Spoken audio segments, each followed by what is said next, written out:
The development of aircraft for Navy carriers, from canvas and cloth to the throaty monsters of the Second World War, was a long and sometimes erratic affair. Along with developments in the aircraft carrier, these weapons proved capable of closing the period of history ruled by the battleship. Two planes in particular shone through the Pacific conflicts, and many of the lessons learnt in their baptism of fire are still valid today on even the most modern of aircraft carrier.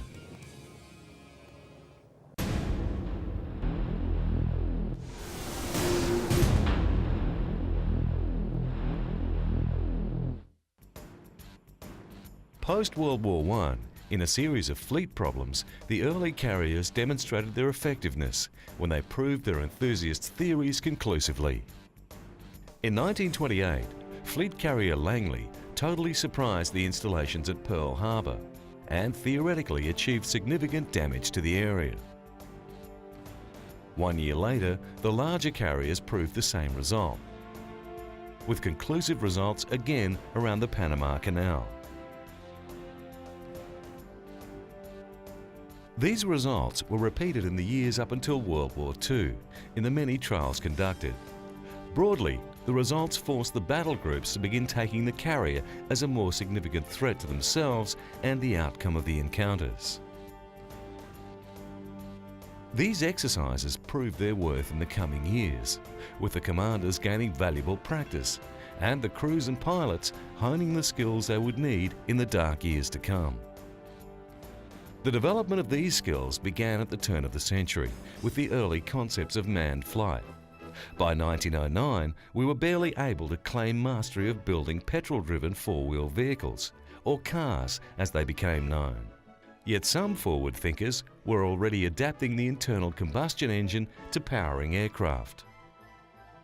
In Virginia, during one of the Wright brothers' subsequent flights of their Kitty Hawk, a naval observer, Lieutenant George Sweet, remarked that the Navy must have that. It will be most important to us. With these words, Sweet basically instigated the joining of air power and naval power.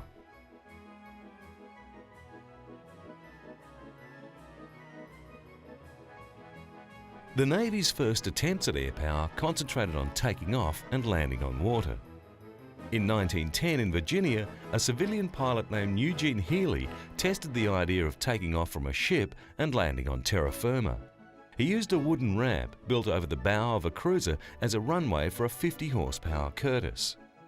He was successful, and 2 months later he attempts the reverse, taking off on land and touching down on a ship. The next achievement towards aircraft and their use at sea occurred in 1921, when the US Navy ran bombing tests on captured ships. Brigadier General Billy Mitchell oversaw the operation. The newspapers were quick to announce that with such a weapon as the plane of the day, the battleship was over. The Navy was quick to remind the media and people that the battleship used in the test was a sitting duck. It did not return fire or in any way take defensive action. Directly after the Great War, the world's major navies were to show great enthusiasm in the promise embodied in the airplane. The successful flight of the NC-4 flying boat in May 1919 achieved the first crossing of the Atlantic by air.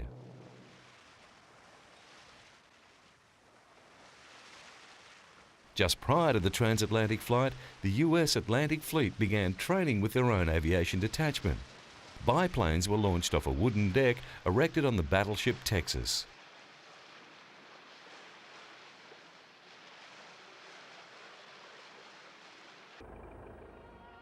In a great leap forward during July 1919, the US Navy ordered the Collier Jupiter to be converted into the US Navy's first aircraft carrier.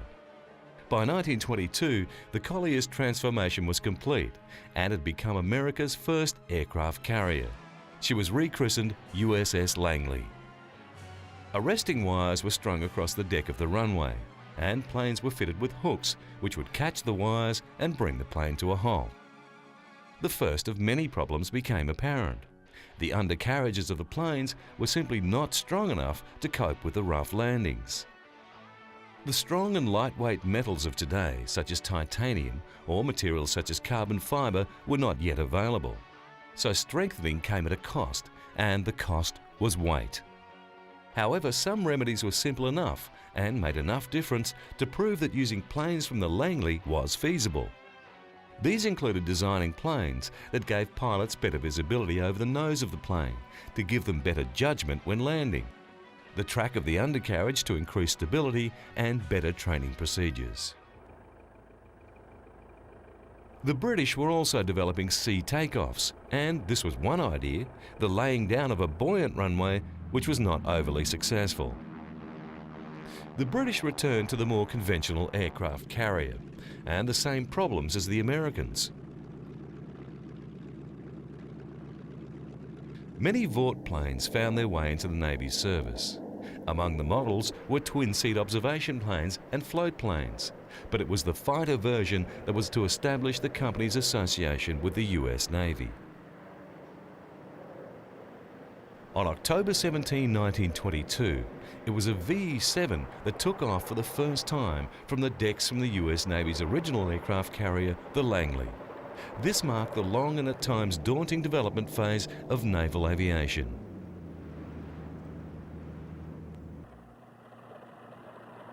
The requirements for naval aircraft are much more encompassing and demanding than those planes destined for land-based assignment. A pilot requires very good visibility and a tough plane to withstand carrier landings. Because the gap between a landing and a crashing is very narrow, pilots continued to force their planes onto the deck trying to attain a hookup. Early on in the development of carrier aircraft, the Navy filmed many equipment failures. These films stand as a record of the problems that were overcome by the Vought engineers in their achievements of the VE-7 and its subsequent models. Many models after the VE-7 were submitted to the military, although none were taken up in the fighter role. One of the reconnaissance series of these aircraft were called the Corsair.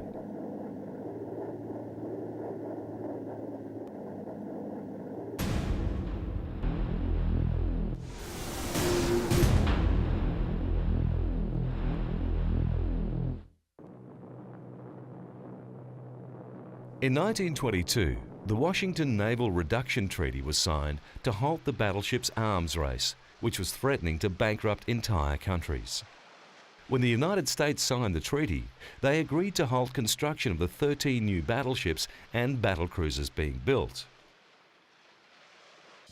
Two of these hulls went on to become the largest aircraft carriers in the world, the Lexington and Saratoga, and the rest were scrapped. In 1928, the US operated her 3 carriers. These 3 ships allowed the development of concepts and trials in the new theories of naval air warfare. The 3 ships were trialled as task groups and task forces in many and varied hypothetical situations. It soon became obvious that the larger carriers, Saratoga CV-3 and Lexington CV-2, would be significantly more capable than originally thought. In a series of fleet problems, the carriers demonstrated their effectiveness when they proved their enthusiast theories conclusively.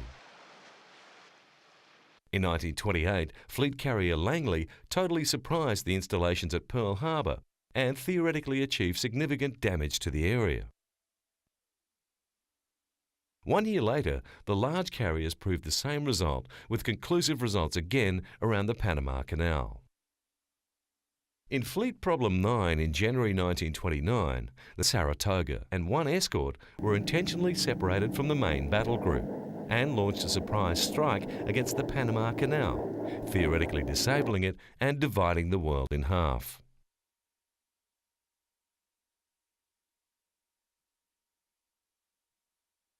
The success of the strike marked the birth of the Air Carrier Task Force.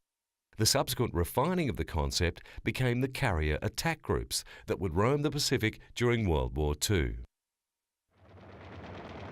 The Yorktown-class aircraft carriers were built not long before World War II. The first two ships, Yorktown CV-5 and Enterprise CV-6, were commissioned in 1937 and 1938. After the devastation of Pearl Harbor, the balance of the Pacific conflict fell to the US aircraft carriers. The following 6 months saw a holding action against the Imperial forces, with sporadic minor raids battle-training the forces of the Allied nations. The inspiring Doolittle raid on Tokyo forced the Imperial Navy into choosing to fight in both the Central and Southern Pacific before the entire American economy and resources could be brought to bear. It was the planes from the aircraft carriers Saratoga and Lexington that would be the first to change the way sea battles would be fought in the future.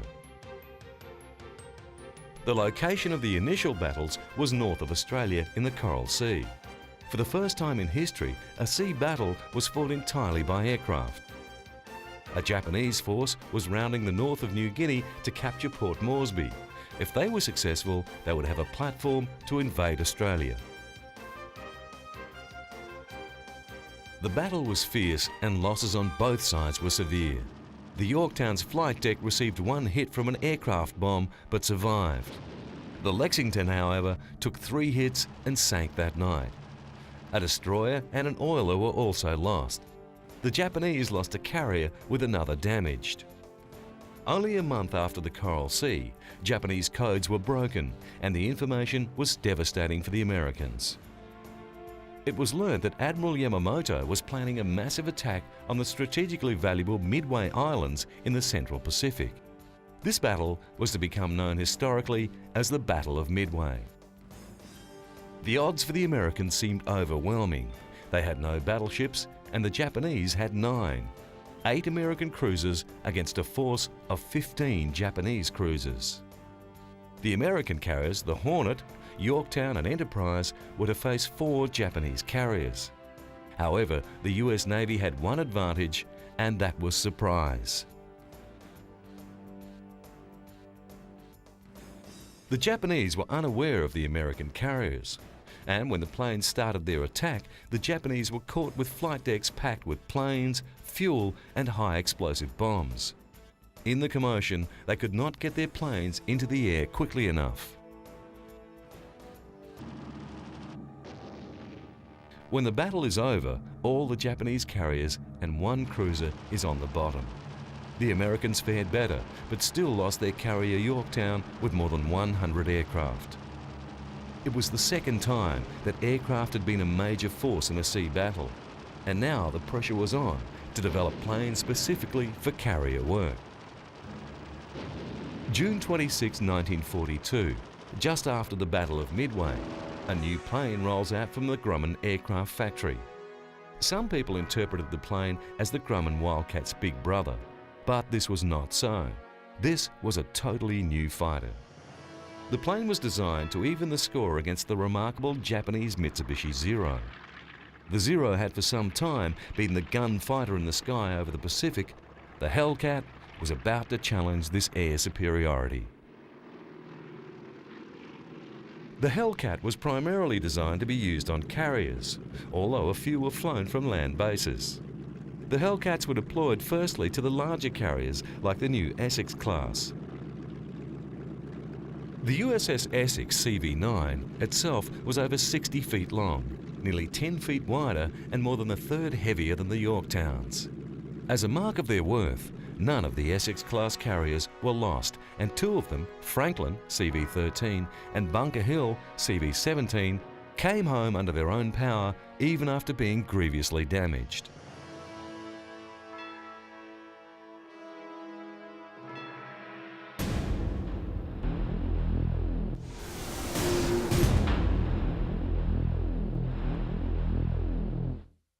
On April 5, 1943, a Hellcat squadron downed the first Zero, and this was the way it would be for the remainder of the war. During June 1944, the Hellcat broke the back of the Japanese Zero.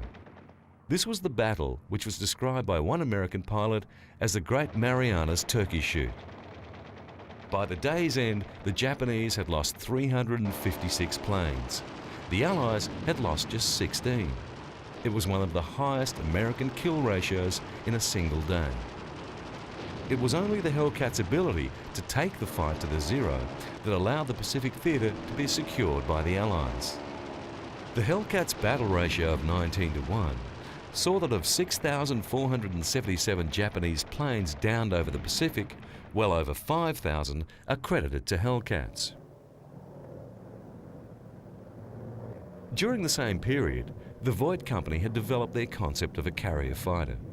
The differences in the design philosophies between the extremely successful Hellcat and the new Corsair I saw the Hellcat make some performance sacrifices to achieve safer carrier landings at slower speeds, whereas the Corsair was designed to be a carrier plane, but performance was its prime objective. The new F-4U Corsair I became America's first 400-mile-an-hour fighter. Unfortunately, its performance caused questions over the Corsair's safety and led to it only being assigned to land-based operations initially.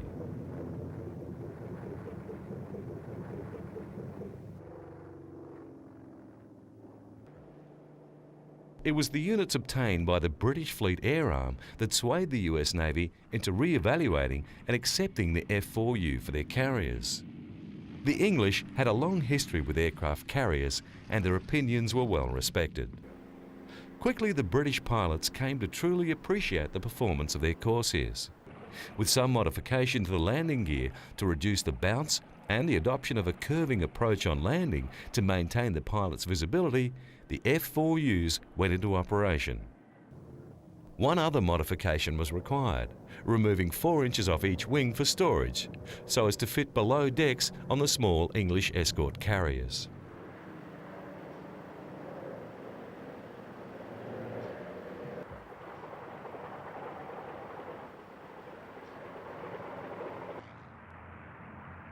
The American Marines based at the newly acquired Henderson Field on Guadalcanal had to fight stiff Japanese opposition to maintain their hold in the area. With battle damage, the primitive conditions and an unfinished airstrip, Henderson Field was soon littered with damaged aircraft.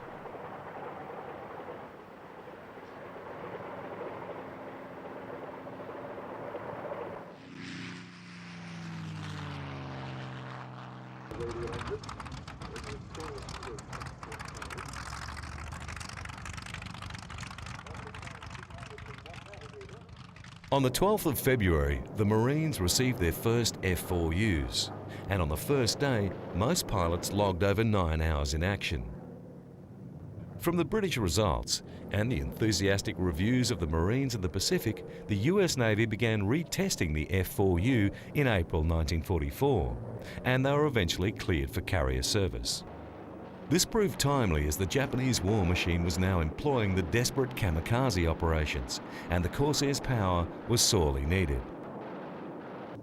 During the course of the Pacific campaigns, the Corsairs maintained a loss ratio of over 11-1, an impressive legacy even by today's standards. The end of the war coincided with the crossroads in engine technologies. The new jet engines were in, and propellers were old hat. As a mark of their abilities, the Marines and Navy kept their F-4Us when most of the other models were simply scrapped. Comparing the planes of the day against the new Phantom, the Corsair was only 30 miles an hour slower, but had almost twice the range and could carry significantly more load. This would prove to be a wise choice, with the Korean Peninsula only a short period away.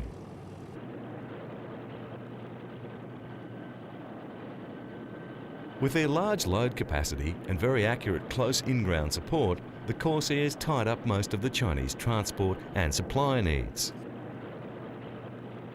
The combination of American aircraft and their carriers gave the US and their allies virtual air supremacy. The Marines' efforts in Korea shine with the merits of the Corsair. The planes handled the extremely basic conditions on the matted strips with ease. The cold, though, was another matter. With the weather this extreme, the planes simply froze up. Even the Chinese could do little when it was this cold. As a mark of their worth, during the first 10 months of the war, the Corsairs flew 82% of the close-in tactical support missions. One squadron flew over 1,100 missions in a month.